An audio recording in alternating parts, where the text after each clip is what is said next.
শিক্ষার্থীগণ, এখানে তোমাদের পাঠ্য বইয়ে যে বন্দনা কবিতাটি আছে, সে বন্দনা কবিতাটি আজকে আমি আলোচনা করব। বন্দনা কবিতাটি লিখেছেন শাহ মোহাম্মদ শগীর। এখানে মুহাম্মদ উচ্চারণটি কিন্তু মোহাম্মদ হবে না, মুহাম্মদ। হ্যাঁ, তো বন্দনার অর্থ হচ্ছে স্তুতি বা প্রশংসা করা। বন্দনা, এই কবিতায় প্রশংসা করা হয়েছে। তো প্রশংসা আমরা পড়ব, কবিতাতে প্রশংসা করব, কিন্তু তার আগে কবি পরিচিতিটা একটু পড়ব। যে শাহ মোহাম্মদ শগীর আনুমানিক খ্রিস্টীয় 14 থেকে 15 শতকের কবি। মুসলমান কবিদের মধ্যে তিনি প্রাচীনতম। তিনি গৌড়ের সুলতান গিয়াসউদ্দিন আজম শাহের রাজত্বকালে 1393 থেকে 1409 খ্রিস্টাব্দে ইউসুফ জুলেখা কাব্য রচনা করেন। কাব্যটি পঞ্চদশ শতকের প্রথম দশকে রচিত হয়েছিল বলে অনুমান করা হয়। কাব্যের রাজবন্দনায় মহামতি গেছো বলে যাকে উল্লেখ করা হয়েছে, তিনি গিয়াসউদ্দিন আজম শাহ বলে অনুমিত। মহামতি গেছো, এখানে শব্দটি হচ্ছে আগে যখন রাজা বাদশাদের আমল ছিল, সে সময় রাজা বাদশাদের সম্মানার্থে, তাদের প্রশংসার্থে এই শব্দটি ব্যবহার করা হতো, মহামতি গেছো। আচ্ছা, তো শাহ মোহাম্মদ শগীরের কাব্য রচনায় চট্টগ্রাম অঞ্চলের কতিপয় শব্দের ব্যবহার লক্ষ্য করে মোহাম্মদ এনামুল হক তাকে চট্টগ্রামের অধিবাসী বলে বিবেচনা করেছেন। শাহ মোহাম্মদ শগীর তার ইউসুফ জুলেখা কাব্যে দেশি ভাষার ধর্মীয় উপাখ্যান বর্ণনা করতে চেয়েছিলেন। তবে কাব্যে ধর্মীয় পটভূমি থাকলেও তা হয়ে উঠেছে মানবিক প্রেম উপাখ্যান। এখানে তিনি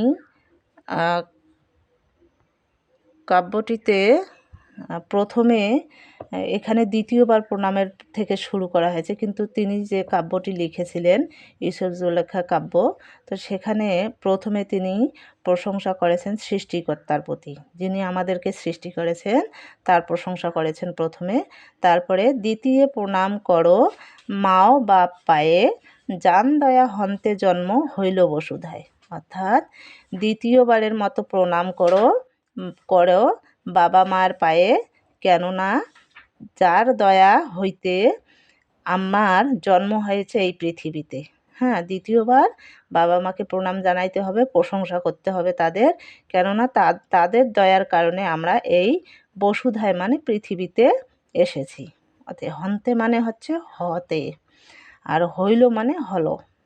তাহলে পৃথিবীতে আমরা বাবা মার কারণেই, বাবা মার দয়ার জন্যই এই পৃথিবীতে এসেছি। পিপিরার ভয়ে মাও না থুইলা মাটিতে, কোল দিয়া বুক দিয়ে জগত বিদিতে। অর্থাৎ পিপিরার ভয়ে মা মাটিতে রাখেননি, থুইলা মানে রাখেনি, রাখা। তাহলে পিঁপড়া যদি কামড় দেয় কিংবা কোনো ছোট পোকামাকড় কামড় দেয়, সেজন্য মা কী করেন, মাটিতেও আমাদেরকে রাখেননি।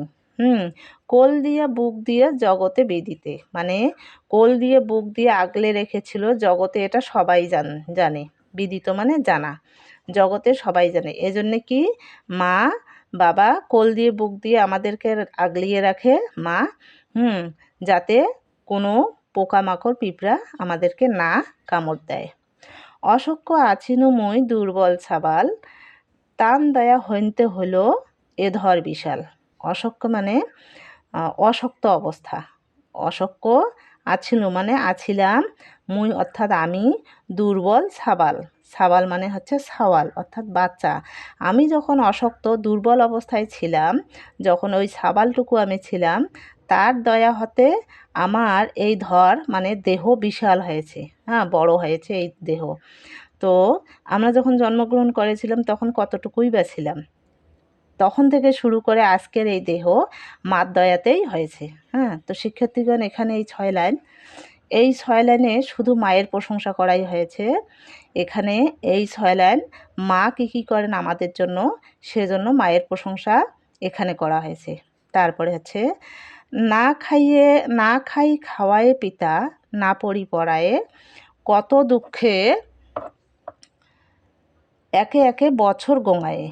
মানে এটার অর্থ হচ্ছে যে পিতা মানে বাবা না খেয়ে আমাদেরকে খাওয়াইয়েছে, নিজে না পড়ে আমাদেরকে পড়িয়েছে, হ্যাঁ, এবং অনেক দুঃখ কষ্টে বছরগুলো অতিবাহিত করেছে। গোঙায়ে মানে অতিবাহিত করা।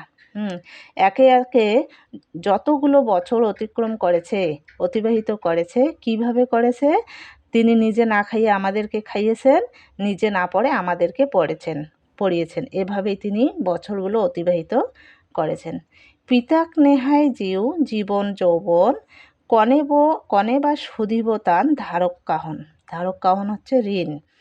পিতাক নেহায় মানে পিতার স্নেহ, নেহায় মানে স্নেহ ভালোবাসা, জীবন যৌবনে যত স্নেহ ভালোবাসা দিয়ে আমাদেরকে বড় করেছেন, কিভাবে তার ঋণ আমরা শোধ করিব, শুধিব মানে শোধ করিব। আচ্ছা, এই 4 লাইন, পরের যে 4 লাইন আমরা পড়লাম, এই 4 লাইনে শুধু পিতার স্তুতি বা প্রশংসা করা হয়েছে। তাহলে শিক্ষার্থীগণ, এখানে প্রথম 6 লাইন যেটা আছে হলো মায়ের প্রশংসা, পরের যে 4 লাইন পড়লাম এটা হচ্ছে বাবার প্রশংসা শুধু হয়েছে। হ্যাঁ, তারপর আছে কি, ওস্তাদে প্রণাম করো পিতা হন্তে বার, দোসর জনম দিলা তিহ সে আমহার। অর্থাৎ ওস্তাদকে তারপরে প্রণাম করতে বলছে পিতার চেয়েও বেশি। ওস্তাদ হচ্ছে শিক্ষক, গুরু যিনি, হ্যাঁ, শিক্ষক, তাকে প্রণাম করতে বলেছেন কতবার? মানে বাবার চেয়েও বেশি। কেননা দোসর জনম মানে দ্বিতীয় জনম তিনি দিয়েছেন আমাদের। তিনি কি বাবা মা জন্ম দেওয়ার পরে তিনি আর একবার জন্ম দেন কীভাবে? তিনি অন্ধকারের পথ থেকে আলোর দিকে নিয়ে আসেন আমাদেরকে শিক্ষা দীক্ষা দিয়ে। এজন্য তাকে বাবার চেয়ে বেশি করে সম্মান প্রণাম জানাতে বলেছেন। আমহা পুরবাসী আছো যত পৌরজন ইষ্টমিত্র আদি যত সভাসদগণ।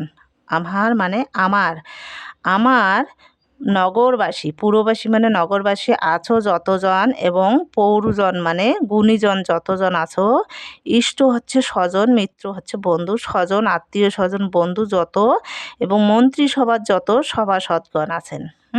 এখানে সভাসদগণ, তো এখানে যতজন আছে পুরবাসী আমার, সবাইকে আমার তান সাবান পদমোহর বহুল ভক্তি, সপুটে প্রণাম মহার মনোরথ গতি। তাহলে বলা হয়েছে যে এখানে মনের ইচ্ছা যে তাদেরকে যারা আছেন এখানে তাদের সবার পদে আমার ভক্তিটা কীভাবে? সপুটে প্রণাম, অর্থাৎ হাত দিয়ে প্রণাম মোর মনোরথ গতি মানে মনের ইচ্ছা, অর্থাৎ কবির মনের ইচ্ছা যে হাত দিয়ে প্রণাম করি কাদেরকে? যারা পুরবাসী আছে, ইষ্টমিত্র যত আছে, পৌরজন আছে, সবাইকে তার হাত দিয়ে প্রণাম জানিয়েছেন।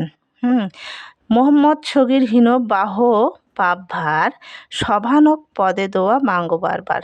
এখানে মোহাম্মদ শগীর এই নিজেকে খুব ছোট ভেবেছেন যে তিনি একজন বহু পাপী লোক, এবং সবাই তাকে যেন দোয়া করে বারবার, হ্যাঁ, এই পাপীকে।